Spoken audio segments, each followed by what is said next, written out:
उद्योग वाढीसाठी राज्यानं नवं धोरण आणलंय। यासाठी मैत्री नावाचा नवा कायदा लागू करण्यात आला आणि या नव्या धोरणाबाबत उद्योगमंत्री उदय सामंत यांच्याशी संवाद साधलाय आमचे प्रतिनिधी राहुल कुलकर्णी यांनी। नमस्कार, मी राहुल कुलकर्णी, माझ्यासोबत उद्योगमंत्री आहेत श्री उदय सामंत। काल मुख्यमंत्री असं म्हणाले की झिरो टॉलरन्स पॉलिसी आहे, ती काय आहे? एक तर मला असं वाटतं की ज्या पद्धतीनं इंडस्ट्रीच्या बाबतीमध्ये काही गोष्टी घडत आहेत किंवा घडवल्या जात आहेत त्याच्यावर कुठेतरी नियंत्रण असलं पाहिजे। उद्योजकांना देखील आता जसं आपण दावोसमध्ये गेलो, दावोसमध्ये 15,70,000 कोटीचे MOU झाले। हे कशामुळे झाले तर इंडस्ट्रीसाठी सरकार काहीतरी करतं आहे, इंडस्ट्रीला सांभाळण्यासाठी सरकार काहीतरी करतं आहे आणि त्याच्यासाठी ह्या सगळ्या पॉलिसीज आहेत। आणि म्हणून मला असं वाटतं की आज जिथं आपण मुलाखत घेतोय चाकणला, आज 2 प्रकल्पांची आम्ही उद्घाटन केली। आज या प्रकल्पाचं आम्ही उद्घाटन करतोय आणि मगाशी हॅमोर नावाचं जे आईस्क्रीम आहे, इंटरनॅशनल ब्रँड जो आहे, त्याचं देखील आम्ही उद्घाटन केलं। त्याच्यामुळे जे काय आक्षेप घेतले जातात, जे काय बोललं जातं की MOUचं काय होतं, MOUचं काय होत नाही, त्याला खऱ्या अर्थाने ही सगळी उत्तरं आहेत। आणि म्हणून मला असं वाटतं की मुख्यमंत्री महोदयांनी घेतलेले निर्णय किंवा मुख्यमंत्री महोदयांची, दोन्ही उपमुख्यमंत्री महोदयांची इंडस्ट्रीबद्दलची भूमिका ही प्रचंड सकारात्मक आहे आणि उद्योजकांना कुठचाही त्रास होऊ नये ही आमची सगळ्यांची भूमिका आहे। राईट, आपण चाकणमध्ये होतो आणि चाकणमध्ये 2012 पासून हा विषय आहे की इथे लोकांचा त्रास आहे, गुंडांचा त्रास आहे। एकदा शरद पवारांनी पण एक बैठक घेतली होती, मधल्या काळामध्ये निवेदन पण तुमच्याकडे आहे। आत्ता CP आणि SP स्पेसिफिकली काय सांगितलं की जे झिरो टॉलरन्स पॉलिसीमध्ये?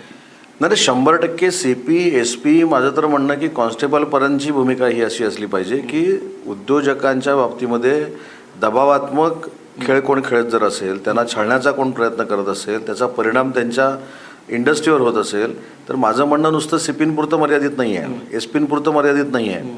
कॉन्स्टेबल लोकांनी देखील आपली जबाबदारी ओळखून ही पूर्ण प्रवृत्ती बिमोड केली पाहिजे।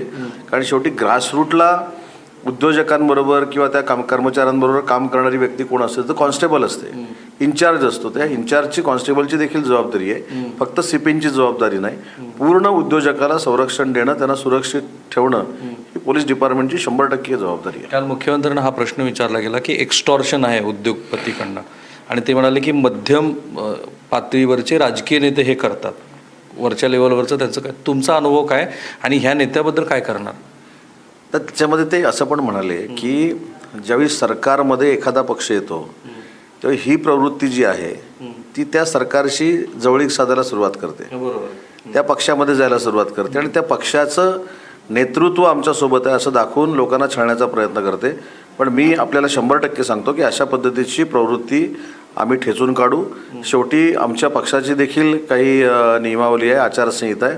कुठच्याही परिस्थितीमध्ये अशा पद्धतीचा उद्योजकांना त्रास होणे ही आमची भूमिका राहणार। शेवटचा प्रश्न, कारण मुख्यमंत्री आलेत म्हणून मैत्रबद्दल त्यांनी सांगितलं की सगळेच कायदे एकत्रित केलेत आणि आता वेगळ्या विभागाकडे जायची गरज नाही आणि मला वाटतं हे मोठा रिफॉर्म आहे। मैत्री कायदा हा माननीय एकनाथ शिंदे साहेबांच्या नेतृत्वाखाली झाला आणि त्याचा पुढचं वर्जन जे आहे ते देवेंद्रजींच्या नेतृत्वाखाली झालं, पोर्टल 2। त्याच्यामध्ये कुठचा अर्ज कोणाकडे, कुठच्या अधिकाऱ्याकडे आहे, किती दिवस आहे, तुम्हाला पण कळणार आहे। आणि जर अशा पद्धतीनं स्वतःकडे अर्ज ठेवून आमचे अधिकारी लोक देखील हॅरॅसमेंट करायला लागले तर त्यांना देखील जाब विचारण्याची प्रोव्हिजन त्याच्यामध्ये आहे। आणि म्हणून मला असं वाटतं की कुठच्याही परिस्थितीमध्ये उद्योजकांना सपोर्ट करण्याची भूमिका किती दिवसात अर्ज निकाली लागणार? 30 दिवसामध्ये। Okay, thank you sir. ते गडबडीत आहेत पण मला पॉलिसीवरती बऱ्याच गोष्टी समजून घ्यायच्या होत्या, त्यांनी मांडल्या। कॅमेरावर निकेतन मानेसह मी राहुल कुलकर्णी, NDTV मराठी, चाकण, पुणे।